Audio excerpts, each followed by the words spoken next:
Hello friends, welcome to ஆரோக்கிய சமையல். இன்னைக்கு நம்ம ஒரு சூப்பரான ஸ்நாக்ஸ் ரெசிபி தான் பண்ண போறோம். வாங்க எப்படி செய்யலாம்னு பார்க்கலாம். மிக்சிங் பவுல் ஒன்று எடுத்துக்கலாம். இதுல 1 கப் அளவுக்கு கோதுமை மாவு எடுத்திருக்கேன். இதை நம்ம இதுல போட்டுக்கலாம். அதே கப்புக்கு அரை கப் மைதா மாவு எடுத்திருக்கேன். இதையும் நம்ம இதுல போட்டுக்கலாம். இதுக்கு நீங்க மொத்தமாவே கோதுமை மாவு எடுத்துக்கலாம். அப்படி இல்லைன்னா மைதா மாவு கூட எடுத்துக்கலாம். நான் அந்த ரெண்டுலயுமே பாதி பாதி எடுத்திருக்கேன். மாவு போட்டுட்டு தேவையான அளவு உப்பு சேர்த்துக்கலாம். உப்பு சேர்த்த பிறகு 1 ஸ்பூன் அளவுக்கு ஓமம் எடுத்திருக்கேன். இதை நம்ம இதுல போட்டுக்கலாம். இதை நம்ம கையில போட்டுட்டு லைட்டா இந்த மாதிரி இன்னொரு கை வச்சு இந்த மாதிரி பிரஸ் பண்ணிட்டு நம்ம இது கூட சேர்த்துக்கலாம். இது நல்ல வாசனையாவும் இருக்கும், டேஸ்டும் ரொம்ப நல்லா இருக்கும். இதை நம்ம மிக்சியில எதுவும் அரைக்க வேண்டாம். 2 கை வச்சு இந்த மாதிரி தேய்ச்சிட்டு போட்டா போதும். 1 ஸ்பூன் அளவுக்கு எண்ணெய் எடுத்திருக்கேன். இதையும் நம்ம இது கூட ஊத்திக்கலாம்.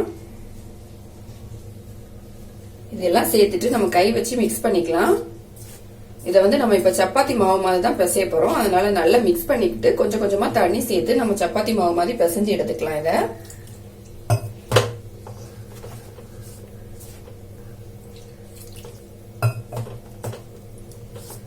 நான் தண்ணி சேர்த்துட்டு சப்பாத்தி மாவு மாதிரி பிசைஞ்சு எடுத்துக்கிட்டேன். இப்ப நமக்கு மாவு ரெடி ஆயிடுச்சு. இதுக்கு மேல கொஞ்சமா நம்ம ஆயில் தடவிக்கலாம். கொஞ்சமா இதுக்கு மேல நம்ம ஆயில் சேர்த்துக்கலாம். ஆயில் சேர்த்த பிறகு இதுல கொஞ்சமா மாவு எடுத்து சின்ன உருண்டை மாதிரி நம்ம ரெடி பண்ணிக்கலாம். ரொம்ப பெருசா வேண்டாம், ஓரளவுக்கு சின்னதா இருந்தா போதும். பாத்தீங்கன்னா இந்த அளவுக்கு நான் மாவு எடுத்து சின்னதா உருண்டை மாதிரி ரெடி பண்ணிருக்கேன். நம்ம இதே மாதிரியே எல்லா மாவையும் இந்த மாதிரி ரெடி பண்ணிக்கலாம்.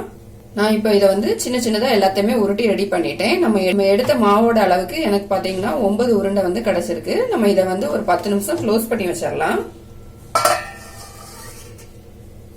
மிக்சிங் பவுல் ஒன்று எடுத்துக்கலாம். இதுல 2 உருளைக்கிழங்கு வேக வச்சு மசிச்சு எடுத்து வச்சிருக்கேன். இதை நம்ம இதுல போட்டுக்கலாம்.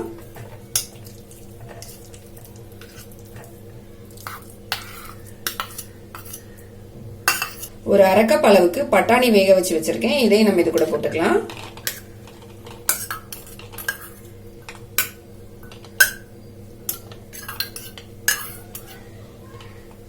ஒரு பச்சை மிளகாய் பொடியா கட் பண்ணி வச்சிருக்கேன். அதையும் நம்ம இதுல போட்டுக்கலாம். ஒரு வெங்காயம் பொடியா கட் பண்ணி வச்சிருக்கேன். அதையும் நம்ம இதுல போட்டுக்கலாம். கொஞ்சமா உப்பு சேர்த்துக்கலாம். நம்ம மாவுலயும் உப்பு சேர்த்திருக்கோம், அதனால கொஞ்சமா சேர்த்துக்கலாம். இதுல 1 ஸ்பூன் அளவுக்கு சில்லி பிளேக்ஸ் போட்டுக்கலாம். 2 ஸ்பூன் அளவுக்கு டொமேட்டோ சாஸ் எடுத்திருக்கேன். இதையும் நம்ம இது கூட போட்டுக்கலாம்.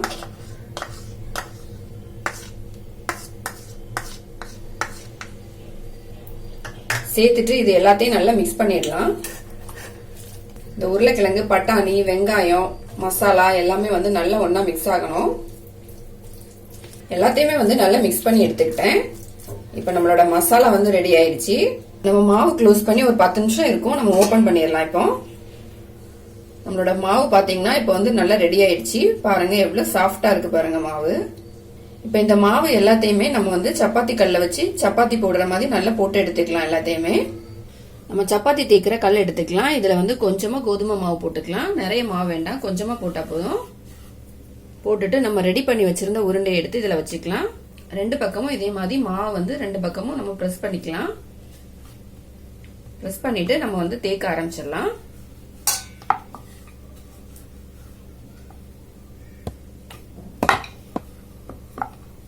நம்ம சப்பாத்திக்கெல்லாம் எந்த அளவுக்கு மாவு தேய்ச்சி எடுப்போமோ அதே அளவுக்கு தேய்ச்சி எடுத்துக்கலாம். இப்ப நான் சப்பாத்தி மாதிரி நல்லா தேய்ச்சி எடுத்துக்கிட்டேன். பாத்தீங்கன்னா நமக்கு கனம் இந்த அளவுக்கு இருக்கணும், ரொம்ப மெல்லிசா இருக்காண்டா. நம்ம இதே மாதிரியே இப்ப எல்லாத்தையும் ரெடி பண்ணிக்கலாம். இப்ப பாத்தீங்கன்னா நான் எல்லா மாவையுமே நம்ம சப்பாத்தி மாதிரி போட்டு எடுத்துக்கிட்டேன். தேய்ச்சி வச்சிருந்த மாவுல இருந்து ஒண்ணு எடுத்துக்கலாம். எடுத்துட்டு ஒரு கத்தி வச்சு நம்ம சென்டர்ல இருந்து இந்த மாதிரி ஒரு சின்னதா ஒரு லைன் போட்டுக்கலாம். இப்ப பாத்தீங்கன்னா நமக்கு 2ஆ கட் ஆயிடுச்சு பாருங்க. 2ஆ கட் பண்ண பிறகு இந்த பக்கம் அப்படியே இருக்கட்டும். இந்த சைட்ல மட்டும் நம்ம கத்தி வச்சு இந்த மாதிரி சின்னதா ரவுண்டா ஒரு கோடு போட்டுக்கலாம்.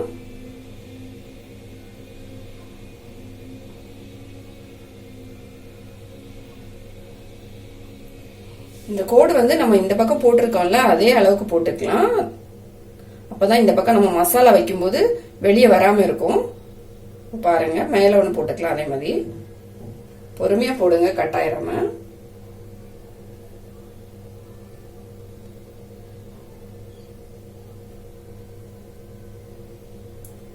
நீங்க எவ்வளவு பெருசா மாவு தேய்ச்சிருக்கீங்களோ அந்த அளவுக்கு போட்டுக்கோங்க. இது இப்ப நான் பாத்தீங்கன்னா இதுல வந்து 4 கோடு போட்டிருக்கேன். இப்ப பாத்தீங்கன்னா எல்லாமே நமக்கு தனித்தனியா கட் ஆயிருக்கு பாருங்க.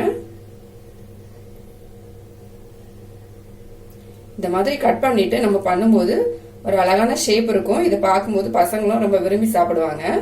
அதுக்கு வேண்டிதான் நான் இந்த மாதிரி கட் பண்ணிருக்கேன். இந்த மாதிரி கட் பண்ணிட்டு நம்ம உருளைக்கிழங்கு பட்டாணி எல்லாம் போட்டு மசாலா ரெடி பண்ணியிருந்தோம்ல, அதை வந்து எடுத்து கொஞ்சமா வச்சுக்கலாம். இதுல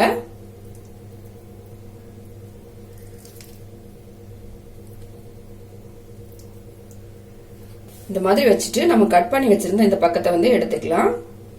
எடுத்துட்டு இதை வந்து இப்படி க்ளோஸ் பண்ணிக்கலாம். இந்த சைடு வந்து வெளியே வந்து நம்ம வச்சிருக்க மசாலா வந்து வெளியே வராம இருக்க இந்த சைடு பிரஸ் பண்ணி விட்டுருங்க. இது வந்து நல்லா டைட்டா பிரஸ் ஆயிடும். இதை இப்படியே ரோல் பண்ணிக்கலாம். நம்ம ரோல் பண்ணும்போது இந்த சைடெல்லாம் வந்து நல்லா டைட்டா பிரஸ் பண்ணிட்டே வாங்க. அப்பதான் நமக்கு மசாலா வெளியே போகாம இருக்கும்.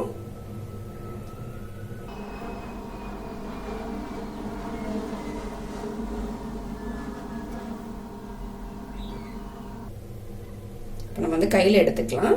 எடுத்துட்டு மீதி பக்கத்தையும் நம்ம வந்து இப்படி ரோல் பண்ணிக்கலாம்.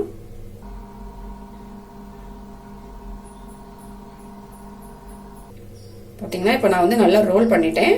ரோல் பண்ணிட்டு நம்ம வந்து பிரஸ் பண்ணி விட்டுறலாம். இப்ப எல்லா பக்கமே நல்லா ஒட்டிடுச்சு பாருங்க. அடிப்பக்கமும் நல்லா வந்து பிரஸ் பண்ணிக்கலாம். அப்பதான் வந்து நமக்கு மசாலா வெளியே வராம இருக்கும். இப்ப பாத்தீங்கன்னா நமக்கு வந்து இது ஒரு அழகான ஷேப்ல வந்து கிடைச்சிச்சு பாருங்க. நம்ம இதே மாதிரி எல்லாத்தையும் ரெடி பண்ணிக்கலாம். நான் எல்லாத்தையுமே வந்து ரெடி பண்ணி எடுத்துட்டே பாருங்க. பாக்குறதுக்கே வந்து அழகா இருக்கு. இப்ப நம்ம இதை வந்து ஆயில்ல போட்டு ஃப்ரை பண்ணி எடுத்துடலாம். ஸ்டவ் ஆன் பண்ணிட்டு கடாயில வந்து நான் எண்ணெய் ஊத்தி வச்சிருக்கேன். எண்ணெய் வந்து நல்லா சூடாயிடுச்சு. இப்ப நம்ம ரெடி பண்ணி வச்சிருந்தது ஒன்னொன்னா எடுத்து ஆயில்ல போட்டு ஃப்ரை பண்ணிக்கலாம். பொறுமையா போட்டுக்கங்க. இது வந்து நம்ம க்ளோஸ் பண்ணும்போது டைட்டா வந்து க்ளோஸ் பண்ணிக்கணும். இல்லைன்னா வந்து மாவு வந்து பிரிஞ்சிடும். நம்ம இன்னொரு பக்கம் வந்து திருப்பி போட்டுக்கலாம். இதை வந்து நம்ம சிம்ல வச்சுட்டே வந்து நல்லா ஃப்ரை பண்ணிக்கலாம். ஏன்னா மாவு மட்டும்தான் நமக்கு வந்து வேகணும். உள்ள மசாலா எல்லாம் ஆல்ரெடி குக் ஆனதுதான். அதனால சிம்ல வச்சு இதை வந்து வேக வச்சுக்கலாம். இப்ப பாத்தீங்கன்னா நமக்கு ஒரு பக்கம் வந்து நல்லா செவந்து வந்துடுச்சு. இன்னொரு பக்கமும் நமக்கு செவந்து வரணும். வந்த பிறகு நம்ம எடுத்துடலாம்.